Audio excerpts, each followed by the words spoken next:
non-communicable diseases has been a big issue, and currently it's one of the rising issues. And even from the recent meeting from United High Level UNGA meeting, it came out very strongly that in order to achieve Vision 2030 and in order to achieve the SDGs, non-communicable diseases have to be addressed. Here at Sterling, we strive very hard to address non-communicable diseases, especially with the youth, and we are trying to break the perception that non-communicable diseases don't happen in the youth. Today, courtesy of our new project, Our Youth Voices, we are hereby bringing out the youths who work with Sterling, whom we've been able to work with and we've been able to touch, to talk about non-communicable diseases, to talk about their experiences, to talk about their heroic stories, so that we are able to shine a light on these diseases and advocate for people to join us, for organizations to join us, for institutions to join us, to support us, to help us change the perspective of non-communicable diseases in Kenya and in the world. So today we are going to highlight a very inspirational story of a young lady who is really inspirational to us at Sterling, who has been able to undergo bone cancer, survive it, and now is in need of our help. So today we are going to meet Dottie and learn about her story, and hopefully in the long run get to help her and also help us ensure that she actually gets back to 100%, and also to disprove the myth that non-communicable diseases does not mean that it's the end of your life. Thank you very much.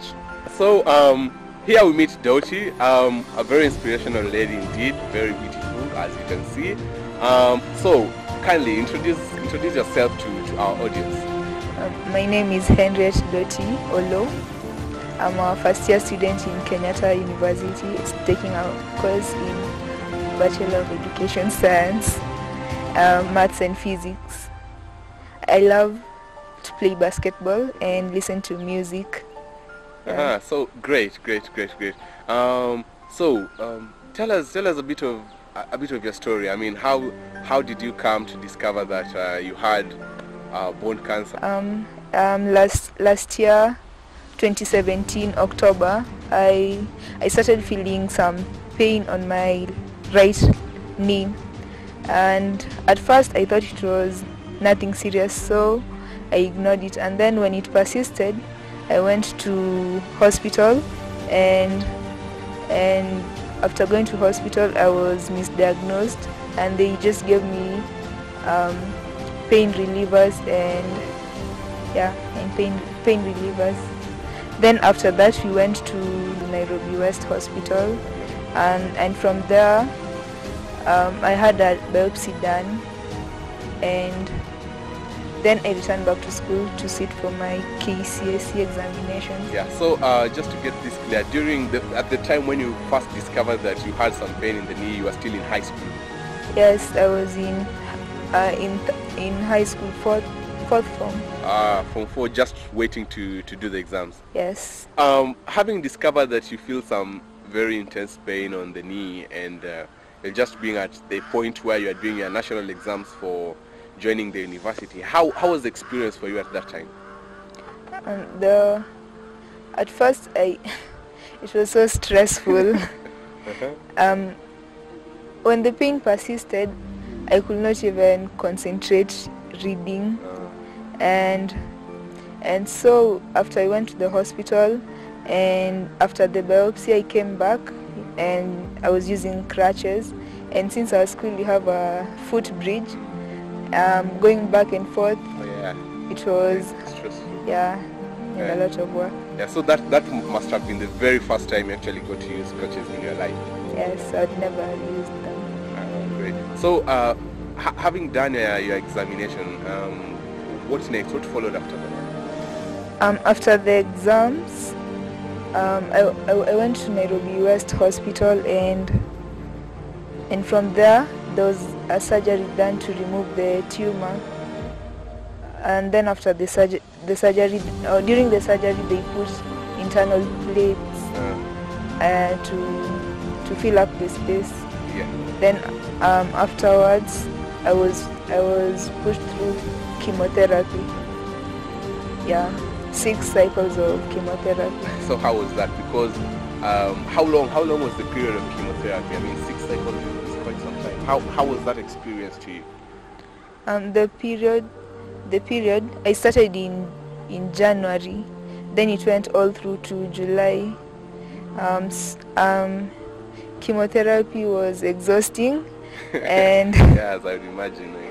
yeah, and going through the cycles, there were times that I felt like giving up, but I had people around me who supported me.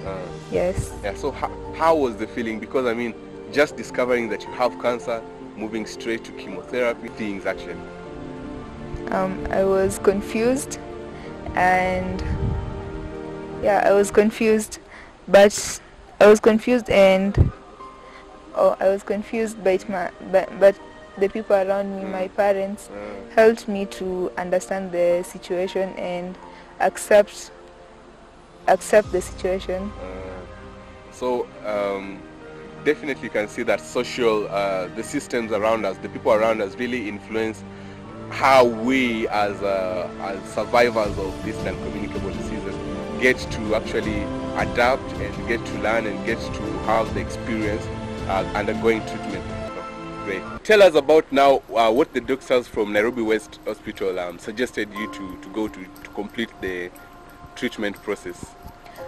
The doctors they recommended that I go to India for the knee replacement surgery, and that will happen on December 22nd. Yeah, so on December 22nd you're expected to be going to India for a knee replacement surgery. Yes. Yeah, and how much does this cost? Have you been able to raise enough funds for this activity? The total cost of accommodation and treatment is 850,000 Kenya shillings, and so far we have been able to get about 300,000 Kenya shillings. So currently we've been able to get like 300,000 Kenya shillings, and we need like 450,000 shillings more to ensure that you go there and you get your knee replaced and come back as fully treated and good to go. Yes. Yes. And here is where we come in, requesting our viewers and people watching. We need you to support us strongly so that we ensure that Dottie here gets to go to India, come back, get this treatment, and we are asking for you to help us raise 450,000 Kenya shillings to enable us get this treatment. By sending 100,000, 1,100 shillings, we can be able to raise this fund. So what is the pay bill number where we're supposed to send the money to? We're supposed to send the money, anything you have, to the pay bill number 887009. Account name Henriette Dottie Medical Fund. Yeah. So just as she said, we are supposed to send the money to the account number on the pay bill, just written on the description here below at the tagline. Kindly send your contributions: 100 shillings, 50 shillings, 1,000 shillings.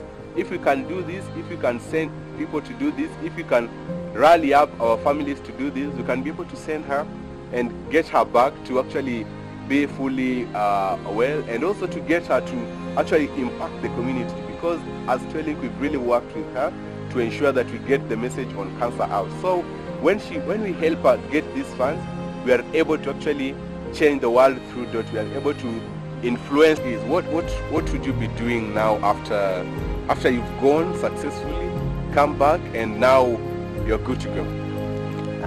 After the surgery, I would like to impact other lives and to tell other people with the same condition that it is not the end of life, and you can be more than what other people view you to be, and you can be the best that you can in life. Here at Twelink, Dottie here is one of our ambassadors who actually help us advocate for cancer and for cancer treatment, diagnosis. And today, just sharing her story with you, we hope that you are able to help her.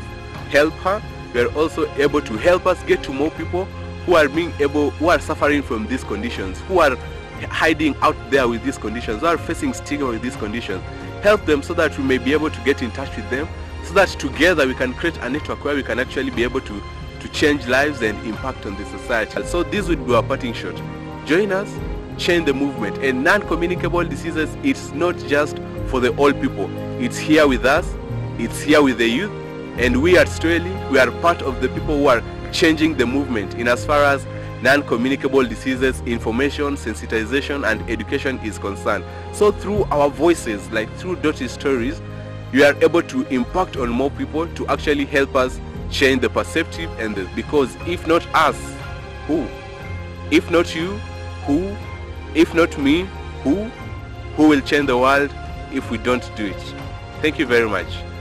So what would be your final words to all of those people who've been able to support you throughout to actually help us raise this 300,000 shillings?